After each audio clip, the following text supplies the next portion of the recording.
Let's now welcome on board the management of Tata Communications. We've got Amur S, Lakshminarayanan, the MD and CEO, joining in on the show right now to talk about what the growth levers are for Tata Comm going forward, what the CAGR growth going forward could be, and of course, the update on their data center businesses. That's something that's the street finding extremely exciting. So let's try and figure all of that out. Mr. Lakshminarayanan, great to have you today on ET Now. Thank you so much for taking the time out. You'll have to unmute yourself, I think. We can't hear you.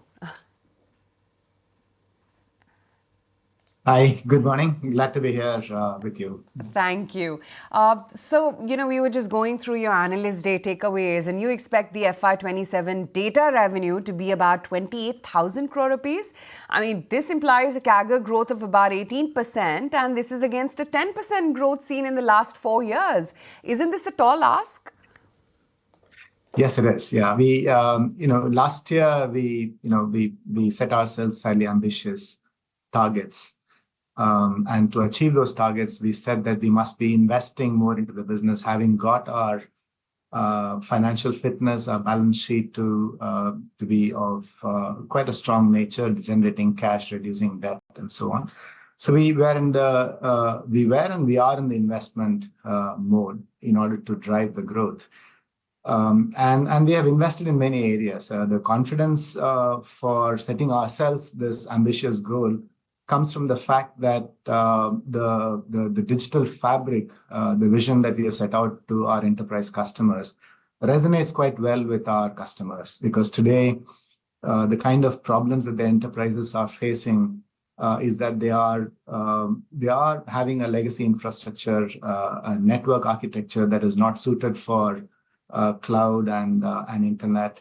Security is becoming more and more complicated to manage across different islands of technologies that exist. And similarly, if you look at the interaction fabric where we have invested, customer interactions for many B2C customers are very fragmented through SMS and voice and all of that. And that's another area we've invested. So we have carefully chosen in our digital fabric the 4 components of the fabric where we invest. And our whole goal in that is to see how we can become more and more relevant to enterprises in their journey for digital transformation. So that is one that gives us the confidence. We are launching new products. I can talk about some of the new and exciting ones. And at the same time, we have strengthened our sales and marketing engine and continue to do so in the international markets, which we think will deliver us the results. So these are the reasons, the foundations that we are setting in place. And that is why we also set ourselves this ambitious target to double our data revenues.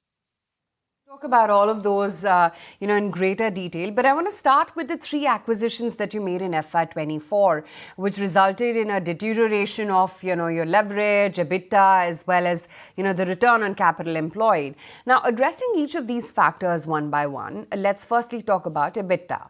23 to 25% margin target. Is this achievable by FY27? And then does that mean that margins will start improving from this financial year itself?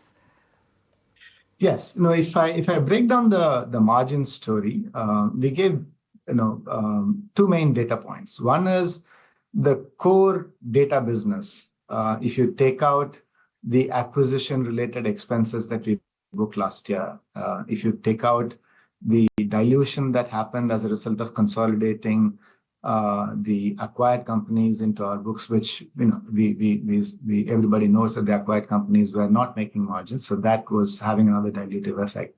And the third was the subsidiaries were pulling down the margins. And the fourth was, as we moved more and more of our revenues into digital mix, that was diluting the margin. So these are the 4 factors that we called out. But the core of the business, if you exclude the other things that I talked about, was still at around 23%. So the core is still very strong, which is why when we layer the investments and the acquisitions, that they pull down. So the task ahead of us is to ensure that we drive the synergies from the acquisitions that would drive the margins up. The second is, as we drive the digital business, we would get the operating leverage And that would ensure even though the mix will continue to go more and more towards digital. So today we are 41% of the data revenues is digital, and we think in 2 to 3 years' time it will be 60%. So that would have a dilutive impact on the net revenue margin. But naturally, all of these have a glide path towards the growth. So these are the levers that we have called out. So we are very clear in our mind what happened. It was deliberate. And we're also very clear about the glide path of getting it back to the margin range that we've been talking about. Good morning, Lakshmi. Nikunj also joining in. So in this entire course of data growth, what you've just articulated and guided for, how much of that would come from organic route? How much would be inorganic route? So we haven't spelled that out, Nikunj. The fact is, the whole execution engine for the company is to drive the portfolios that we already have. So we are not betting on acquisitions to drive the top line. That is not what we are doing. But having said that, if there is an opportunity that comes along that is right, we are not also going to say no. Hopefully that answers your question. And when the migration moves from traditional business to data business, and as more and more customer engagement increases, what happens to the margin in the near term, and what happens to the margin in the medium term? Yeah, I think in both in the near term and the mid term, the margins would continue to improve because, as I said, the core is holding steady. We will start to see the synergies from the acquisitions playing out, and we also mentioned that we are doing a strategic review of all our subsidiaries, and that will start to play out. Right? So our effort would be to see how we move these margins up to the levels we want, and all the execution levers are very clear in the company to do that. What about the land bank monetization? Because that's something as well that the street has been watching out for. Are you looking to engage with advisors maybe? What kind of valuation are you expecting? Any hints or details that you can give us for the land bank? No, we have a very clear strategy that we have presented to the board as well. I think the land banks, we have classified them into what can be done in the medium term and which ones would take longer period because of the complications of the titles, the usage, and so on and so forth. Yes, we have engaged, and we had engaged advisors and consultants to look at what we have, what can be monetized when, and so on and so forth. So we are going about it fairly systematically. The only thing I would call out is these things do take time, and it's very hard to put a more definitive timeline around this because not everything is under our control to execute this. The decision making in this case for the existing land bank in Tata Comm, I'm just clearing the air, even I know the answer, is going to be taken by the Tata Group. The government approval required to sell the existing land bank in Tata Comm, there is no government approval required here. Absolutely, you're right. Yeah. Okay. So can I say so that means it should be a fairly easy process considering that there is one decision making and the board largely is a Tata board? Yeah, I think it's not the decision making that's a problem, Nikunj. As I said, we some of these land banks are fairly old. Getting the titles and is one. And if you want to maximize the value, there is also a question of what land usage was allowed initially. Can we get the land usage changed in order to get better value? So these are the considerations that we have to go through. Lakshmi, for a company which is now generating so much of cash flow, margins would also improve. While your debt levels have come down, they're manageable. Is there a thought where you said that, look, I want to be debt free? Because the minute you become debt free, the market perception and the market underlying valuation for your stock will change. Yeah, see, we have given a broad goal that we want to be less than 2 when it comes to net debt to EBITDA. It doesn't mean that we will be at 2 we had taken it down substantially and we can take it down substantially. It's only the cushion that we keep ourselves, if there is a need to invest more in the business for growth, we should have that cushion to be able to do that. And that is why we set ourselves that. It doesn't mean that you would have to necessarily operate around the net debt to EBITDA of 2. It's less than 2. It can be 1, it can be 0.5, and as I said, it can be even 0. But we need to have what the healthy mix is. And the reason, as I said, we put there is to ensure that we create ourselves a cushion for future investments when the right opportunities arise. So give us a sense of last year's cash flow, and given that now that things are coming into place and the data business will grow, what happens to a cash flow component? No, the cash flow will improve. So the whole idea is the EBITDA would start to inch up, and our EBITDA to cash conversion has been quite good. Last year it came down again because of some of the investments that we had to do. So the cash flow would also improve. So and I think when we talk about the ROCE improving, all of these would have to fall in place, Nikunj.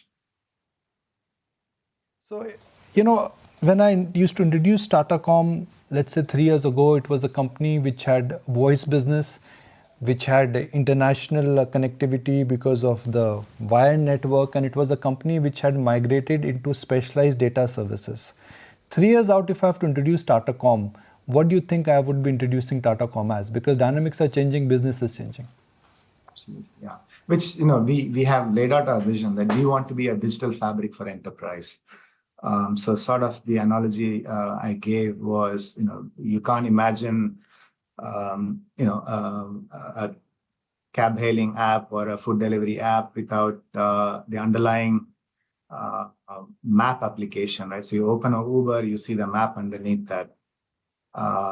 So they are the foundation. So digital fabric we envision to be the foundation of the enterprise, because our digital fabric will really power the network fabric when they have to connect their offices and create a next generation of Wi-Fi managed from the cloud, or when they are doing that network connecting to the cloud and connecting between the clouds and connecting the various offices. So we have a next generation network which we have invested in. It is software defined. It is secure. We're going to be announcing soon, the entire portfolio of, how do you make the network more secure and manage it from the cloud. We are globally launching that. So there are a lot of investments. So our network fabric is very powerful. The second is, and this will improve as customers move their applications to the cloud. One of the concerns they have is, the network lags behind. The network doesn't behave like a cloud. And our vision is to make sure that the network behaves like a cloud, gives the right performance. So that's what the network fabric will enable our enterprise customers. If you look at the interaction fabric, in interaction fabric, we already deliver over 60 billion interactions per year globally. And for all B2C companies, we want to be the powerhouse to deliver a superior experience to their customers. So that's our vision in the interaction fabric. When it comes to the cloud and security fabric, we have our purpose-built multi-tenanted cloud, our ISO cloud in India, which already runs quite a lot of mission-critical applications for the government, for several enterprises. We've just launched our edge offering called Cloud Light, which will ensure that the edge is a continuum of the cloud, can deliver even AI inferencing on the edge, can deliver vision analytics, and do much more. So that's what we are doing. And similarly on the IoT fabric, we are enabling worker safety in the factories. We are enabling outside the factories through our Move platform connected solutions for OEMs to monetize their products. So our fabric is fairly complete. We will enable this fabric to be put on enterprises. That is how we would want to be known. We want to simplify things. We want to be able to easy to consume, and we want to make that fabric itself more intelligent going forward. So that's our vision, and that's what we are working towards. And as you see this, 3 years ago, when we used to go and talk to the companies, the only port of call for us was the head of networks. Even at the CIO level, our relevance was less. Now, today with our interaction fabric, a lot of our conversations are beginning to happen with the head of marketing, the head of businesses. Right? And when we look at our IoT fabric in terms of bringing better productivity to the factories and create the foundation for the industry 4.0, we are talking to the factory heads and the product engineers. So our ability to engage with a more diverse set of people in enterprises has increased a lot more. Thank you so much for joining in and giving us some interesting takeaways as to how business at Tata Communications is shaping up. All the very best. If you like this video, then like, share and subscribe to ET Now.